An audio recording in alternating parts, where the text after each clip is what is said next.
Viewers welcome to Telugu sports. ముందుగా ఈ video చూస్తున్న వాళ్ళందరికీ చిన్న రిక్వెస్ట్, ఐపీఎల్ 2025 పరంగా ఎలాంటి అప్డేట్స్ కావాలన్నా, toss report, weather report, playing 11 update, cricket పరంగా ఎలాంటి ఇన్ఫర్మేషన్ అయినా సరే అప్ టు డేట్ ఫాలో అవ్వాలనుకుంటున్నారా?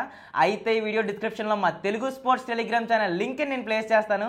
మీలో ఎవరన్నా మా తెలుగు స్పోర్ట్స్ టెలిగ్రామ్ ఛానల్లో జాయిన్ అవ్వని వాళ్ళు ఉంటే వెంటనే వెళ్ళి జాయిన్ అయిపోండి.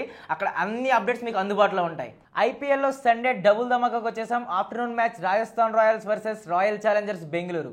మ్యాచ్ నెంబర్ 28 అటు రాజస్థాన్ రాయల్స్ కానీ ఇటు రాయల్ ఛాలెంజర్స్ బెంగళూరు కానీ లాస్ట్ మ్యాచెస్లో బిగ్ డిఫీట్ని ఫేస్ చేశాయి. చాలా కాన్ఫిడెంట్గా టీంలోకి వచ్చిన ఈ రెండు టీమ్స్ లాస్ట్ మ్యాచెస్లో ఊహించిన విధంగా ఓడిపోయాయి. కేఎల్ రాహుల్ అయితే ఆర్సీబీ మీద సింగిల్ హ్యాండెడ్గా మ్యాచ్ను ఓడించి ఇది నా గ్రౌండ్ అని స్టేట్మెంట్ కూడా ఇచ్చాడు. రాజస్థాన్ రాయల్స్ కూడా సూపర్ కాన్ఫిడెంట్గా కనిపించిన ఏకంగా 58 రన్స్ డిఫరెన్స్తో ఓడిపోవడం అనేది దారుణం. బిగ్ డిఫీట్స్ తర్వాత అటు ఆర్ఆర్కు కానీ ఇటు ఆర్సీబీకి కానీ ఈ మ్యాచ్ అనేది చాలా ఇంపార్టెంట్. ఇక ఈ మ్యాచ్ వచ్చేసి ఆర్ఆర్ హోమ్ గ్రౌండ్ జైపూర్లో జరుగుతుంది. ఐపీఎల్ 2025లో ఈ గ్రౌండ్లో జరుగుతున్న ఫస్ట్ ఐపీఎల్ మ్యాచ్ ఇదే.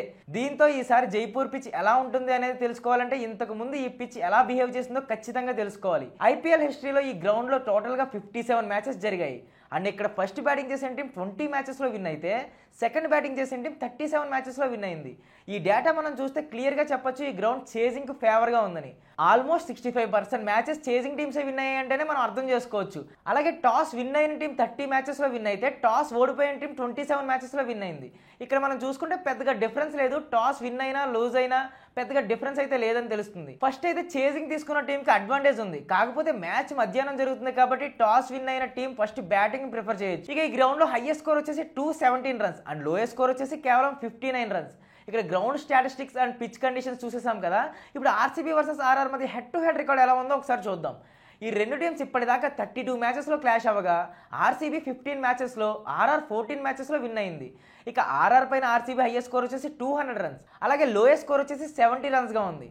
అలాగే ఆర్సీబీ పైన ఆర్ఆర్ హైయెస్ట్ స్కోర్ వచ్చేసి 270 రన్స్ అయితే లోయెస్ట్ స్కోర్ వచ్చేసి 58 రన్స్గా ఉంది. లాస్ట్ ఐపీఎల్ మ్యాచ్లో చూసుకుంటే ఆర్సీబీ 3 మ్యాచెస్లో విన్ అయితే ఆర్ఆర్ 2 మ్యాచెస్లో విన్ అయింది. ఇక ఈ మ్యాచ్కి సంబంధించి toss factor, pitch report, ground conditions, head to head record అన్ని చూస్తాం కదా. ఇక ఇప్పుడు రెండు టీమ్స్ ప్లేయింగ్ 11 ఎలా ఉండబోతుందో ఒక్కసారి అయితే మనం గెస్ చేద్దాం. మనం చూసుకుంటే అటు ఆర్ఆర్కు కానీ ఆర్సీబీకి కానీ పెద్దగా ప్రాబ్లమ్స్ లేనట్లే కనిపిస్తుంది. అందుకే ప్లేయింగ్ 11 పరంగా పెద్దగా చేంజెస్ చేయాల్సిన అవసరం కూడా ఏం లేదు. ఈ రెండు టీమ్స్ ఎలా ఉన్నాయంటే ఆడ్ మ్యాచెస్ అనేవి ఓడిపోతున్నాయి. కన్సిస్టెన్సీ అనేది మెయింటైన్ చేస్తే సెట్ అవుతుంది. Phil Salt, Kohli, Padikkal, Rajat Patidar, Liam Livingstone, Jitesh Sharma, Tim David, Krunal Pandya, Bhuvneshwar Kumar, Hazlewood, Yash Dayal, impact బౌలర్గా ఎస్ డయాల్ వస్తాడు. రాజస్థాన్ రాయల్స్ విషయానికి వస్తే లాస్ట్ మ్యాచ్లో హసరంగాను సైడ్ చేశారు. మరి ఈ మ్యాచ్లో అయినా తనని తీసుకుంటారేమో చూడాలి. నేనైతే తీసుకుంటేనే బాగుంటుంది అనుకుంటున్నాను. హసరంగా అయితే బ్యాటింగ్ పరంగా కూడా ప్లస్ అవుతుంది. ఇక ప్లేయింగ్ 11 చూస్తే Yashasvi Jaiswal, Samson, Nitish Rana, Riyan Parag, Hetmyer, Dhruv Jurel, Jofra Archer, Maheesh Theekshana, Wanindu Hasaranga, Sandeep Sharma, Tushar Deshpande. Impact బౌలర్గా కుమార్ కార్తికేయ వస్తాడు. రెండు టీమ్స్ ప్లేయింగ్ 11 సంగతి చూసుకుంటే రెండు డీసెంట్గానే అనిపిస్తున్నాయి. కాకపోతే నా గట్ ఫీలింగ్ ఏంటంటే ఆర్సీబీకి కొంచెం ఎడ్జ్ ఉందనిపిస్తుంది. అందుకే ఆర్సీబీ విన్ అవుతుందని నేను అనుకుంటున్నాను. మరి ఈ మ్యాచ్ పరంగా మీ వ్యూస్ ఎలా ఉన్నాయో కమెంట్ చేయండి. అండ్ మీకు ఒకవేళ క్లియర్ ప్రిడిక్షన్ కావాలంటే మా Telugu sports telegram channel link నేను డిస్క్రిప్షన్లో ప్లేస్ చేస్తాను. ఎవరైనా జాయిన్ అవ్వని వాళ్ళు ఉంటే వెంటనే వెళ్ళి జాయిన్ అయిపోండి. అక్కడ మీకు అన్ని రకాల అప్డేట్స్ అవైలబుల్గా ఉంటాయి.